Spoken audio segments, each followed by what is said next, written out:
¿Ustedes me creerían si les digo que el destino económico de nuestra amada Argentina cambió para siempre por culpa de un simple agujerito en la pared? Por un enchufe. Corría el año 1973. Dos gigantes sudamericanos, Argentina y Brasil, se pararon frente a una encrucijada histórica que definiría su futuro energético. La decisión era brutal: nos mandamos el patriada de elevar el voltaje nacional de 110 voltios a 220 voltios, o nos quedamos en el molde con el sistema viejo. Argentina, con ese coraje que a veces roza la locura, eligió el cambio. Nos embarcamos en una obra faraónica de 32 años, quemando una guita que no teníamos, apostando el presupuesto nacional en una jugada que nadie entendía.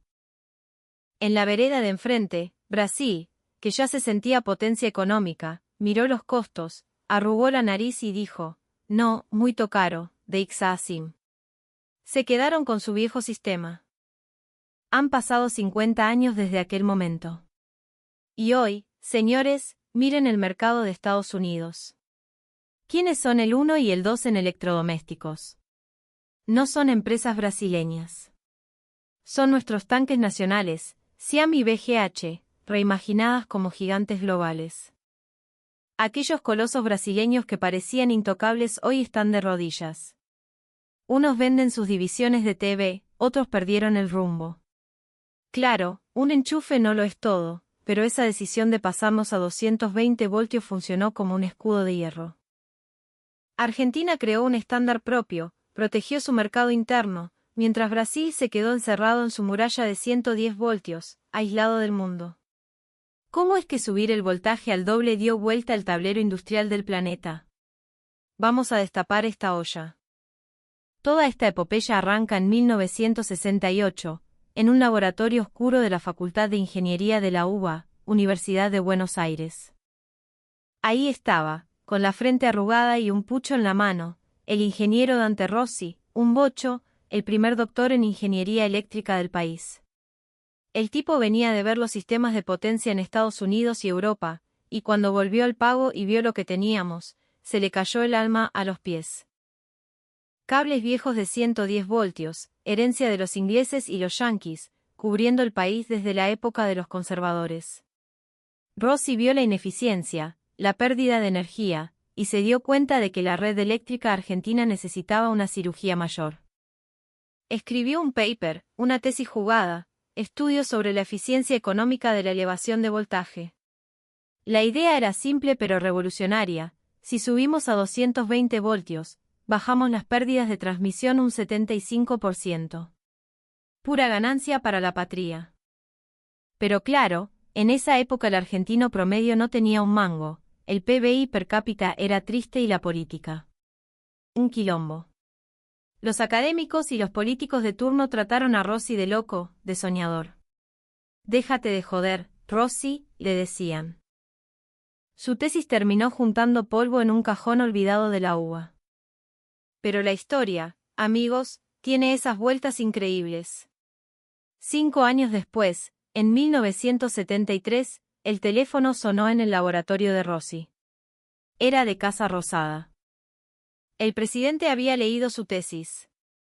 Sí, el mismísimo, viejo, o el líder de turno en esta ficción, quería verlo. Rossi se tomó el subte y entró al despacho presidencial con las piernas temblando. En el escritorio de roble, su vieja tesis estaba llena de anotaciones en virome roja, subrayada con furia por el presidente. El mandatario lo miró fijo y le tiró: ingeniero, ¿este plan monumental es realizable o me está vendiendo humo? Rossi, sacando pecho, contestó: es posible, presidente. Pero vamos a tardar 30 años. Es un laburo de hormiga. El presidente hizo un silencio eterno, miró por la ventana hacia la Plaza de Mayo, asintió y sentenció: hágase. Argentina pasa a 220 voltios. Para que entiendan la locura de esta decisión, en 1973, el presupuesto nacional era una lágrima. La obra costaba más que todo el presupuesto de un año entero. Era tirar la casa por la ventana. La gente salió a la calle a protestar. ¿Para qué vamos a gastar en cables si no tenemos para comer? Brasil usa 110 voltios y vive bárbaro, gritaban los diarios. Pero el gobierno no reculó. El presidente se había obsesionado con un número de la tesis de Rossi: al duplicar el voltaje, la pérdida se reduce a un cuarto. Era matemática pura. Invertimos hoy una fortuna, pero en 10 años la recuperamos y después es todo ganancia.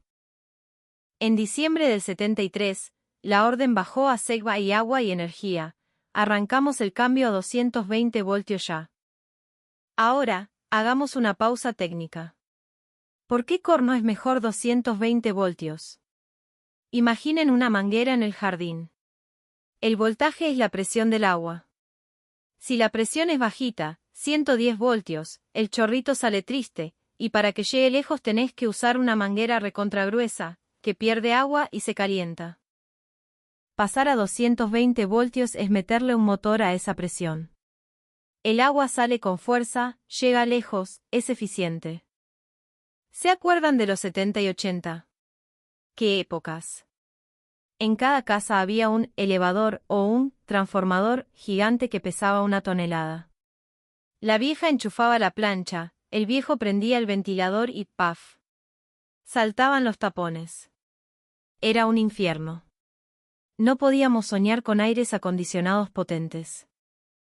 Los cables vivían calientes, era un peligro de incendio constante. Esa incomodidad que nosotros sufrimos y superamos, Brasil la sigue sufriendo hoy, en 2026. Es de no creer. Si un brasileño quiere poner un aire acondicionado moderno, tiene que romper la pared y pagar una fortuna para una instalación especial. ¿Cargar un auto eléctrico? Olvídate. Con los enchufes de 110 voltios de San Pablo tardás 24 horas en cargar la batería. Un desastre. Hasta las cocinas de inducción allá son una carreta, la mayoría sigue usando gas porque la red no se banca la potencia. Esa es la verdad oculta del gigante vecino. ¿Y cuánta guita ganamos nosotros con esto? Las pérdidas de energía en Argentina bajaron del 11% en los 70 a un 3,5% hoy. Somos eficiencia pura, le pasamos el trapo a Alemania y a Estados Unidos. Es como si cada año nos regalaran toda la electricidad que consume Tierra del Fuego y más.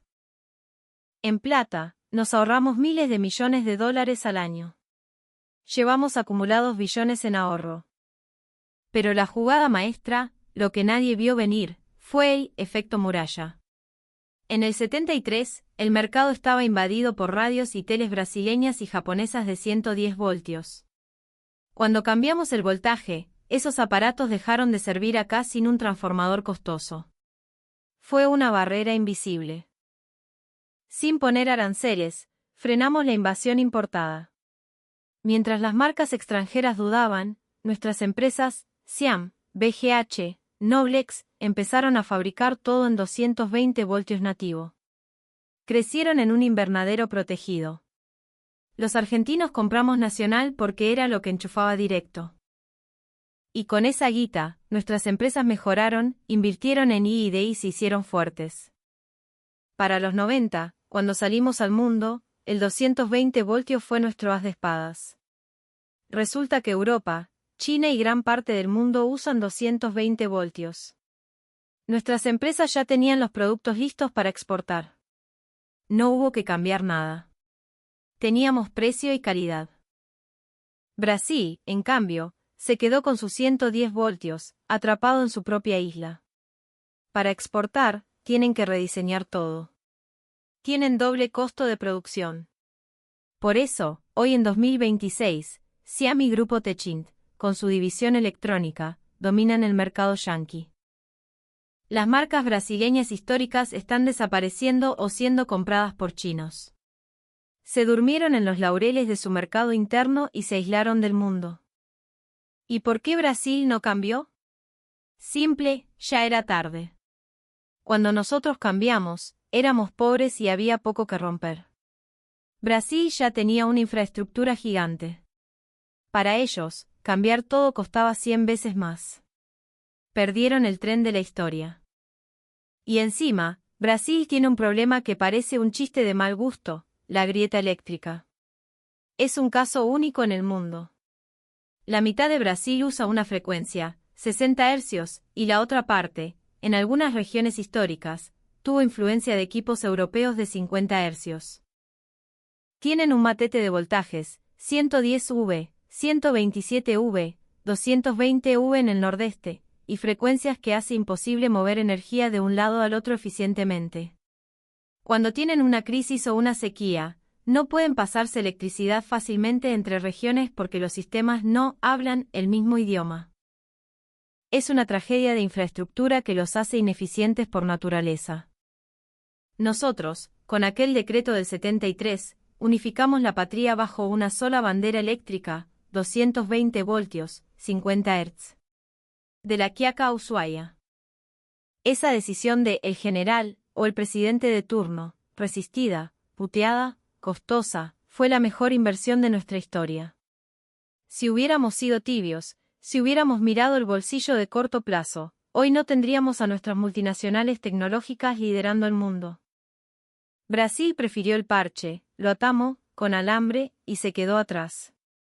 Argentina eligió el camino difícil, el de la sangre y el esfuerzo, y salió ganando.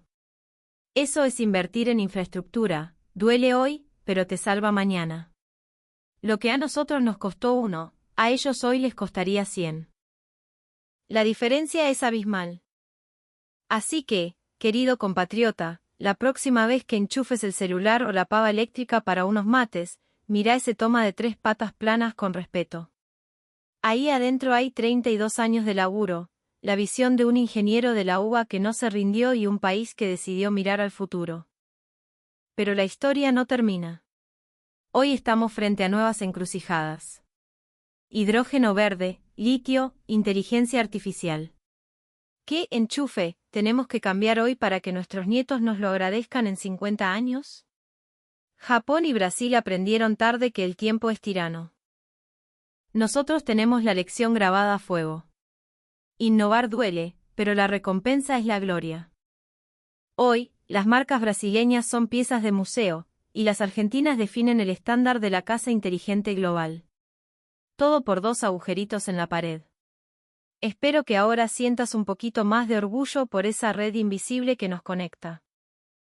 El pasado nos hizo grandes, depende de nosotros que el futuro sea todavía mejor. Gracias por escuchar esta historia de fierro y voltaje. Esto fue Economía con Sentimiento. Hasta la